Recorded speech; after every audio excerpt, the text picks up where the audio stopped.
Olá, tudo bom? Sejam bem-vindos e bem-vindas também ao mini curso de UBLIF. Então, é o mini curso do segundo mês acadêmico de Engenharia Acústica.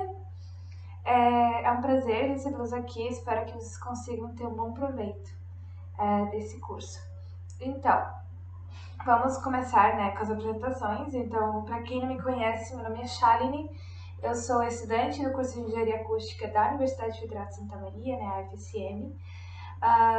E eu estou no nono semestre.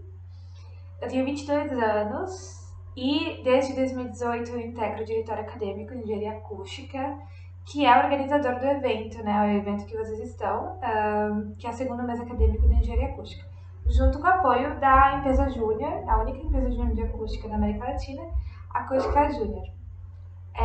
Então, vamos começar, Eu já queria começar assim de vez apresentando a plataforma. Então, antes de tudo, eu queria dizer uma coisa. O mini curso de Overleaf, ele na verdade vai ser um mini curso de LaTeX no Overleaf. Eu digo isso porque o Overleaf ele é apenas uma plataforma, tá? Eu vou explicar mais adiante o que é o Overleaf de fato, E o LaTeX é a linguagem que a gente vai utilizar para escrever nossos documentos.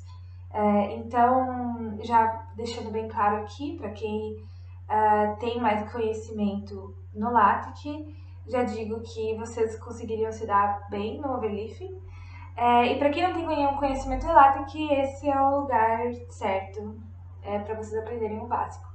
Tá, então vamos começar, Então aqui eu tenho uma mini apresentação, para vocês, apenas para apresentar a plataforma, apresentar a linguagem LaTeX e que é para desenvolvimento de documentos científicos utilizando a plataforma Overleaf. Então, começando pelo LaTeX, O que é o LaTeX? Então, vamos começar assim.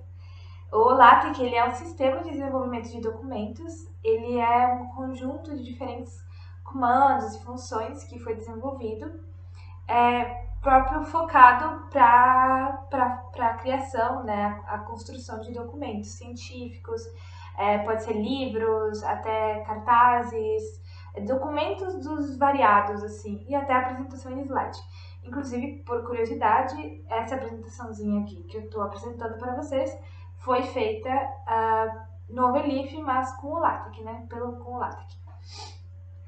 Então, aqui coloquei que funciona a partir da implementação de comandos. No caso, para quem tem mais familiaridade com linguagem de programação, tipo Python, MATLAB, que provavelmente o pessoal que está mais velho no curso deve saber. É a mesma ideia, tá? Então a gente vai ter comandos ali que nós iremos utilizar durante para poder fazer, construir esses documentos. E só que é uma linguagem própria que é chamada LaTeX, Então para a gente poder construir o documento final, a gente tem que compilar, A gente vai ter um texto simples e aí chega o terceiro ponto, que pode ser escrito em qualquer editor de texto simples. Quando eu digo texto simples, ou também, se vocês forem pesquisar, vocês vão achar também texto puro. O texto simples, ou puro, ele é um texto onde você não tem nenhuma alteração de cor, mudança de estilografia, tamanho da fonte na escrita. Você escreve um texto simples. Um exemplo muito bom assim de texto simples é o nosso bloco de notas no computador. Quando a gente abre o bloco de notas, ele tem aquela fonte, aquele tamanho, aquela cor, e você não pode mudar. Então, esse é o texto simples ou texto puro, tá? Então, o que acontece no LaTeX é que a gente vai escrever os comandos no texto simples e depois, quando a gente for compilar aquele código, a gente chama de código-fonte, a gente vai ter o nosso documento. Então, a gente formata ali, coloca os comandos que a gente quer para ter o documento final, tá? Então, algumas curiosidades, sobre o LaTeX. Na verdade, o LaTeX ele é uma sigla para Lamport Text, tá? E muitas pessoas têm dúvida de como pronuncia, a palavra LaTeX. Eu já chamei de tudo quanto é tipo LaTeX, LaTeX, enfim.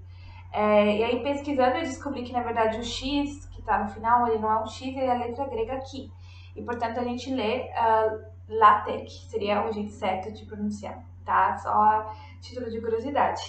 Então, o LampurTech ele foi lançado em 1983 e foi desenvolvido pelo cientista da computação estadunidense Leslie Lamport, por isso o nome, tá? Pegou no sobrenome dele. Então, em relação ao LaTeX como um todo, a gente tem algumas distribuições, né? Dependendo do sistema operacional, e aqui eu trouxe as principais. Então, tem o MikTeX, que é para Windows, o TechLive para o Linux e o MacTeX, que é para Mac, né? Sistema operacional para Mac. Aqui eu só trouxe para curiosidade, para o pessoal que quiser utilizar, né, o LaTeX de forma offline, tá, no computador. Porém, nós iremos utilizar uma plataforma online, então a gente não vai precisar de nenhuma distribuição, tá? E aí que entra o Overleaf. Então, o que é o Overleaf, né? O Overleaf é uma plataforma colaborativa online que foca na produção de documentos na linguagem LaTeX, né? A gente chama de linguagem, né? Ele é um sistema, mas, enfim, no LaTeX. Então, essa plataforma, então, ela vai ter um editor de texto simples, como foi falado anteriormente, que a gente vai mexer em LaTeX, né, nesse editor de texto.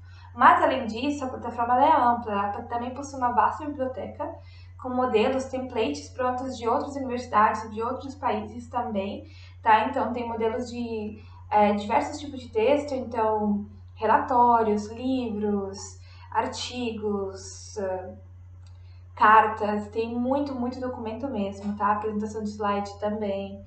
Então, é muito legal. Hoje a gente vai aprender a mexer na plataforma como um todo. E além disso, a gente também tem algumas documentações do Overleaf focadas em LaTeX, tá? Então, algumas coisas básicas que inclusive a gente vai abordar no mini curso. Então, por que utilizar essa plataforma, né? Por que utilizar a plataforma online? Claro, a gente tem a principal desvantagem que é ser online, né? Então, tem que ter internet. Porém, nós temos muitas vantagens mesmo. E, no caso, a motivação de mexer no Overleaf foi... Aqui eu coloquei motivações que me levaram também a mexer mais no Overleaf e acabar largando de vez o Word. No meu caso, eu larguei de vez o Word, vocês não precisam fazer isso. Mas uma delas é a escrita de documentos acadêmicos, então é muito mais fácil a gente conseguir escrever documentos mais formais, tá? Que possuem formatações bem específicas, que tem que seguir as normas da BNT, por exemplo, ou aqui na universidade, para quem veio agora, né? Aqui em Santa Maria a gente tem na FSM a MDT. Então, os documentos que são escritos aqui na FSM, eles têm que seguir as normas da MDT, tá? Então, no Overleaf, né, a gente tem, como eu falei, a gente tem esse banco de dados e temos templates da FSM também. Então, isso acaba facilitando muito, porque a gente não vai demorar muito tempo para ficar ali formatando, né? A gente não vai precisar ficar olhando os detalhezinhos, né? Se a gente fosse pegar outros softwares que a gente utiliza normalmente, aí acaba ficando um pouquinho mais difícil, porque temos que olhar certinho se está tudo formatado, né? Linha por linha do texto. No caso, o Overleaf não precisa e às vezes a gente tem os templates prontos, né? Para isso. Além disso, a gente tem a padronização dos trabalhos da faculdade. Isso eu coloquei porque vocês vão ver que isso é mais específico para o pessoal, né, da acústica. Então, vocês vão vendo que quanto mais vocês forem chegando para o fim do curso, né, afunilando as disciplinas e ficando mais específico, vocês vão ver que os documentos, os trabalhos que vão ser entregues para os professores são todos muito parecidos em questão de formato, layout, né? Isso porque a maioria usa Overleaf, isso acaba deixando uma padronização interessante, né, para os trabalhos. Mas não é obrigatório, tá, gente? Para o pessoal da acústica, vocês não são obrigados a utilizar esses templates. Só tem realmente dado como sugestão, né, como conselho para usar. Então, isso é legal. Além disso, é possível escrever documentos com outras pessoas. Então, para quem conhece, por exemplo, o Word do Google ali, que dá para também é online, então você pode compartilhar o documento com outras pessoas e editar ao mesmo tempo, é a mesma ideia. O Overleaf também faz isso. A gente pode compartilhar nosso documento e aí, no caso, como a gente mexe com código-fonte, né? Ali no código-fonte, as outras pessoas também podem mexer, tá? Se a gente liberar para edição, né? E, além disso, como eu já comentei, é mais fácil de achar templates prontos. Então, acaba ficando muito mais fácil para a gente produzir os nossos próprios documentos, né? Então, agora vai ser o espaço, no próximo vídeo, vai ser o espaço onde eu vou apresentar toda a plataforma, como funciona no geral, e explorá-la bem com vocês, diferentes ferramentas da plataforma, não só editor de texto, mas também o banco de dados e a documentação, tá? Até mais!